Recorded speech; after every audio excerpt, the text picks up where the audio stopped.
નમસ્કાર દર્શક મિત્રો, હું છું બાબા સિંહ. જાગૃતિનું જંગ એ જ વિજાપુરની ખબરમાં આપનું સ્વાગત છે. વિજાપુરમાં બાળ અધિકાર આયોગની મુલાકાત, પીએમ શ્રી શાળા અને પોલીસ સ્ટેશનમાં બાળ સુરક્ષા અંગે સમીક્ષા. સમાચાર વિગતવાર જાણીએ તો ગુજરાત રાજ્ય બાળ અધિકાર સંરક્ષણ આયોગના અધ્યક્ષ ધર્મિષ્ઠાબેન ગજ્જર અને સભ્ય વર્ષાબેન પટેલ આજે વિસનગર બાદ વિજાપુર તાલુકાની મુલાકાતે આવ્યા હતા. આ મુલાકાત દરમિયાન આ ભરતભાઈ ગજ્જર, વિજાપુર તાલુકા મામલતદાર એપી ભાટી, તાલુકા પ્રાથમિક શિક્ષણ અધિકારી રબીલાબેન ચૌધરી તથા બાળ સુરક્ષા મહેસાણાના રૂપેશભાઈ પટેલ પણ ઉપસ્થિત રહ્યા હતા. આયોગની ટીમે સૌ પ્રથમ પીએમ શ્રી વિજાપુર પ્રાથમિક શાળા નંબર 2ની શુભેચ્છા મુલાકાત લીધી હતી. મુલાકાતનો મુખ્ય હેતુ શાળામાં અભ્યાસ કરતા બાળકોના અધિકારોનું જતન, તેમનું કલ્યાણ તથા શિક્ષણ માટેનું સલામત અને યોગ્ય વાતાવરણ સુનિશ્ચિત કરવાનું હતું. આ દરમિયાન શાળાના શૈક્ષણિક વાતાવરણ, વિદ્યાર્થીઓની હાજરી અને વર્ગખંડની પ્રવૃત્તિઓની સમીક્ષા કરવામાં આવી હતી. સાથે જ બાળકો માટે પીવાના સ્વચ્છ પાણી, સ્વચ્છ શૌચાલય, રમતગમતનું મેદાન તથા અન્ય ભૌતિક સુવિધાઓની પર ચકાસણી કરવામાં આવી હતી. પીએમ પોષણ યોજના હેઠળ બાળકોને આપવામાં આવતા મધ્યાહન ભોજનની ગુણવત્તા અને સ્વચ્છતા અંગે પણ માહિતી મેળવી તપાસ કરવામાં આવી હતી. શાળા પરિવાર દ્વારા બાળ સુરક્ષાના નિયમોનું પાલન થાય છે કે નહીં તે અંગે માહિતી મેળવી જરૂરી માર્ગદર્શન આપવામાં આવ્યું હતું. આયોગના અધ્યક્ષ ધર્મિષ્ઠાબેન ગજ્જરે શાળાના આચાર્ય અને શિક્ષકગણ દ્વારા બાળકોના સર્વાંગી વિકાસ તથા બાળ અધિકારોના જતન માટે કરવામાં આવી રહેલી કામગીરીને બિરદાવી હતી. શાળાની મુલાકાત બાદ આયોગની ટીમ વિજાપુર પોલીસ સ્ટેશન પહોંચી હતી. પોલીસ સ્ટેશન ખાતે પીઆઈ રવિન્દ્રસિંહ ચૌહાણ તથા પોલીસ સ્ટાફ દ્વારા આયોગની ટીમનું પુષ્પગુચ્છથી સ્વાગત કરવામાં આવ્યું હતું. આ સમયે મહેસાણા જિલ્લા મંત્રી રાજુભાઈ પટેલ પણ પોલીસ સ્ટેશન ખાતે ઉપસ્થિત રહ્યા હતા. ત્યારબાદ આયોગના અધિકારીઓએ પીઆઈ રવિન્દ્રસિંહ ચૌહાણ સાથે બાળકો સાથે સંકળાયેલા પોસ્કો કેસ, બાળમજૂરી, શાળાએ ન જતા બાળકો તથા અન્ય બાળ સુરક્ષા સંબંધિત મુદ્દાઓ અંગે ચર્ચા કરી હતી. બાળકો સાથે સંકળાયેલા કેસોમાં વિશેષ સંવેદનશીલતા દાખવી કામગીરી કરવા, બાળ મૈત્રીપૂર્ણ પોલીસિંગને પ્રાધાન્ય આપવા તથા જરૂરી કાર્યવાહી ઝડપી કરવામાં આવે તે અંગે આયોગ દ્વારા પોલીસ તંત્રને માર્ગદર્શન આપવામાં આવ્યું હતું. આમ ગુજરાત રાજ્ય બાળ અધિકાર સંરક્ષણ આયોગની વિજાપુર મુલાકાત દરમિયાન શિક્ષણ અને સુરક્ષા બંને ક્ષેત્રે બાળકોના અધિકારોને લગતી વ્યવસ્થાઓનું સ્થળ અને નિરીક્ષણ કરવામાં આવ્યું હતું અને બાળકોના હિત તથા સુરક્ષાને વધુ મજબૂત બનાવવા માટે સંબંધિત તંત્રને જરૂરી સૂચનો કરવામાં આવ્યા હતા. ધર્મિષ્ઠાબેન ગજ્જર, ગુજરાત રાજ્ય બાળ અધિકાર સંરક્ષણ આયોગના ચેરપર્સન.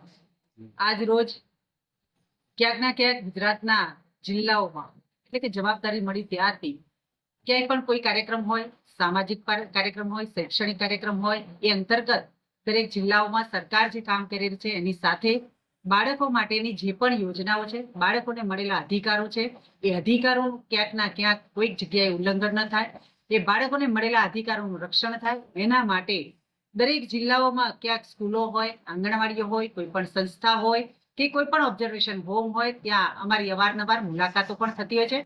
આજે જ્યારે મહેસાણા જિલ્લાના વિજાપુર અને વિસનગર તાલુકાની મુલાકાત જ્યારે ગોઠવેલી છે, ત્યારે સવારથી જ મારી સાથે આજે ગુજરાત રાજ્ય બાળ આયોગના સભ્ય શ્રી વર્ષાબેન પટેલ, પ્રાથમિક શિક્ષણ અધિકારી શ્રી, બાળ સુરક્ષા અધિકારીની ટીમ, આઈસીડીએસ વિભાગની ટીમ, મામલતદાર શ્રી અને સૌ લોકો એટલે કે અધિકારીઓની ટીમ સાથે આજે અલગ અલગ જગ્યાઓમાં એટલે કે વિજાપુર હોય કે વિસનગરમાં શાળા, આંગણવાડી, પોલીસ સ્ટેશન અને અન્ય સંસ્થાઓની મુલાકાત કરી.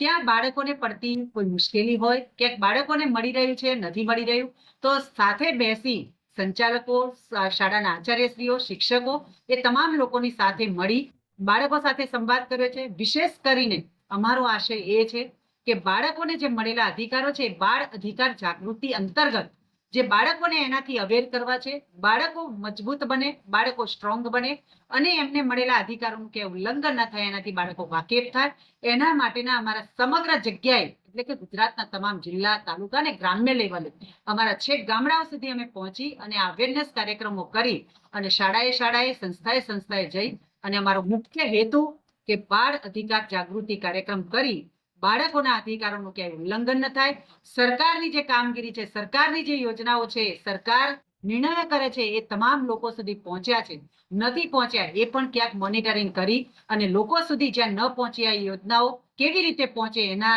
માટે થઈને પણ ચિંતા કરી. આજે વિશેષ અધિકારીઓ સાથે સમગ્ર ટીમ સાથે એક સંકટ સાથે કટિબદ્ધ થઈને અમે જે કામગીરી કરી રહ્યા છે અને એક જ આશા સાથે કે હંમેશા અમારા ગુજરાતનું તમામ બાળક એ સ્વસ્થ બને, શિક્ષિત બને અને સુરક્ષિત રહે, એ દિશામાં અમે આગળ વધી અને સરકારમાં કેવી રીતે આપણી કામગીરી, જેમ કે દેશના વડાપ્રધાનનું 2047નો વિકસિત ભારતનું જે સ્વપ્ન છે, એ સ્વપ્નને સાકાર કરવા માટે એક એક વ્યક્તિ એમની સાથે જોડાય અને આ જે બાળકો છે, આજના બાળકોએ આવતી સાલનું 2047નું વિકસિત ભારતનું સ્વપ્ન સાકાર કરવાનું છે, ત્યારે આ બાળકોમાં અત્યારથી જ પોતાના તમામ વિષયો ઉપર માત્ર શિક્ષણ નહીં પણ શિક્ષણની સાથે સાથે એમને જીવન જરૂરિયાતની માર્ગદર્શન, કેવી રીતે શિસ્ત અને સંસ્કાર, ભારતીય સંસ્કૃતિના સંસ્કાર, આ બધી જ વસ્તુઓ બાળકોમાં ડેવલપ થાય એના માટેનો એક અમારો સુંદર એવો નાનો એવો પ્રયાસ હોય છે અને એ દિશામાં અમે આગળ વધી રહ્યા છે.